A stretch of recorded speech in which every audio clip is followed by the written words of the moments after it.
All right, Honors Chemistry. So here we go. Today we're going to learn about titration. So you should have your Doodle notes, and you'll notice there is some extra information that you may want to jot down on the back of those. So first, just a general idea of what titration is. So we use titration to determine the concentration of aqueous solutions or substances dissolved in water used in reactions. Most commonly, this is done with acids and bases. So you can tell the molarity of an unknown acid by titrating it with a known base and vice versa. And the reactions occur on a mole-to-mole basis. So this means that we're going to have to do some balancing equations and such. So we're going to focus in on the reactions of strong bases with strong acids. Okay, and you want to keep in mind that titration is complete once the pH of the neutralization reaction reaches 7. So once it hits that neutralization point, that neutral pH, the titration is complete. All right, so let's take a look at the different pieces of the strong acid, strong base. So with this, okay, what you've got here is what's called a titration curve. And what you're looking at is, because over here we have a low pH, okay, we're looking at having excess acid at this part of the curve. As we move up the curve, you'll see that we hit pH 7. And at this point, we've hit what's called the equivalence point, where the pH is 7. And at this point, only water and what are called spectator ions remain. And spectator ions are ions whose charge do not change from the reactants to the products. And we'll look at those a little more in depth a little later on. Okay, and then as we get to the top of this curve, because now we're in the higher pHs, we know we've got excess base.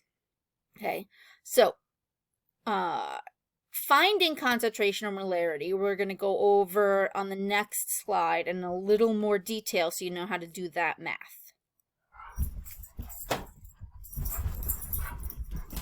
All right, so going in the other direction, if you start with a strong base and you're titrating it with a strong acid, right, that means you're going to start at a higher pH, which means you have excess base. As you add acid to it, the pH will lower until again you hit that equivalence point. All right, and remember that equivalence point is when the pH is 7. And as you get to the bottom, when the pH is now lower, that means you've got excess acid. So when we're doing that titration, our goal is to hit that center line right here, is to not go past that equivalence point. Because if you do, now you've added more acid than is needed to complete the neutralization reaction. All right, so now if we take a look at finding concentration, you'll see up here that we've got what all of the pieces mean. So the M stands for molarity, you may remember that. Okay, V stands for volume. And then N, right, is number of moles. So this is the coefficient from our balanced equation. Those little subscripts, when it's got an A, it means it's looking at the acid. When it's got a B, it means it's looking at the base.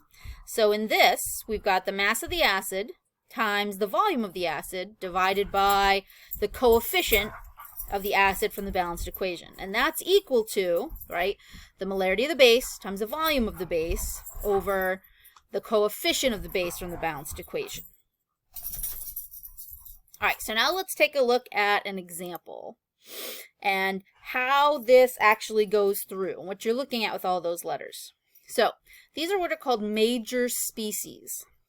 So if you look at A on your titration curve, and you want to be aware, water molecules are left out. So this is looking just at the acid and the base that's added.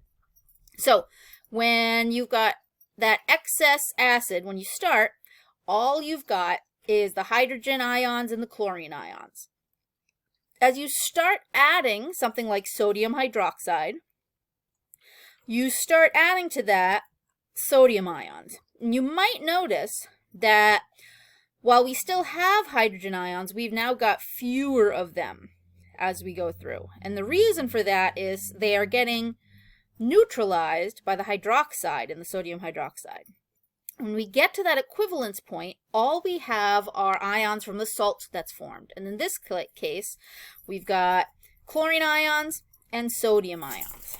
If you continue adding base, right, then you all of a sudden start having excess hydroxide ions, and that's what gives you that basic pH.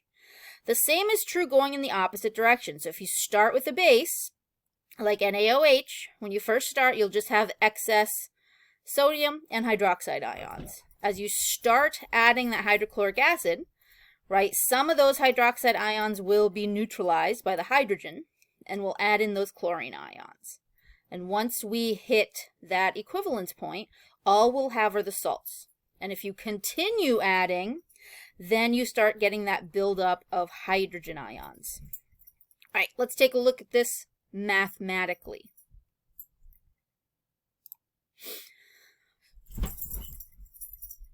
So, this is an example of a titration problem. So, if 35.50 milliliters of 2.5 molar sodium hydroxide are needed to neutralize 50 milliliters of a H3PO4 solution, what is the concentration or the molarity of the H3PO4 solution?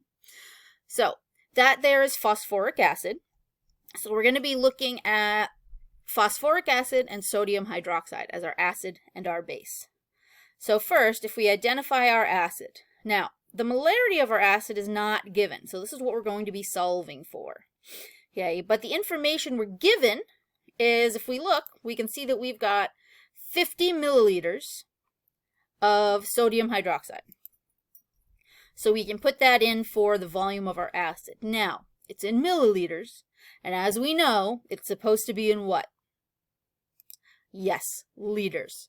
So we're going to divide 50 by 1,000, or move the decimal place to the left 3 places. So 50 milliliters is the same as 0.05 liters.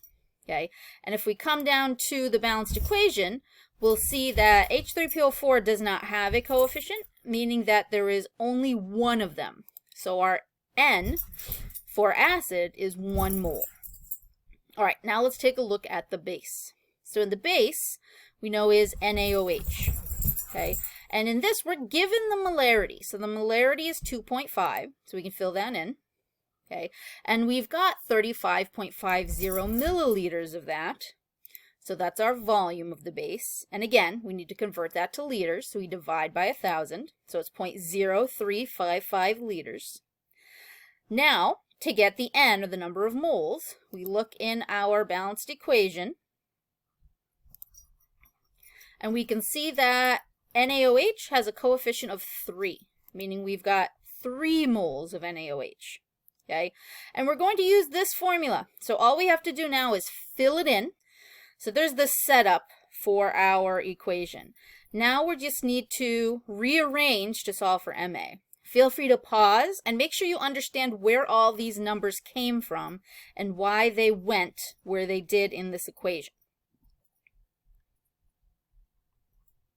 All right, so to rearrange, the easiest thing to do to get Ma by itself is to divide both sides by 0.05 and multiply both sides by 1. So if we rewrite it, rearrange to solve for the molarity of the acid, we get 2.5 times 0.0355 times 1 divided by 3 times 0.05. And again, feel free to pause to make sure you understand how those numbers got where they did. So if we do that math out, our answer, or the molarity of the acid in this problem, is 0.59 molarity. So that means that there's 0.59 moles in every liter of solution. Okay. We're going to take one quick look now at some other ways that this equation is represented. So this is the way we've learned it. You may also see it written like this, okay? And all of these are just rearrangements of this original equation. You just want to be aware that in other videos and other help videos, they may use different versions of this formula to solve for molarity. So just be aware of that. All of these work the same exact way. So you don't need to worry about which one you use. In fact, you could use any of the three that make more sense to you and are easiest to rearrange. Okay, so if you have any questions, please feel free to contact me. And don't worry, you're going to get some practice in titration in the future days.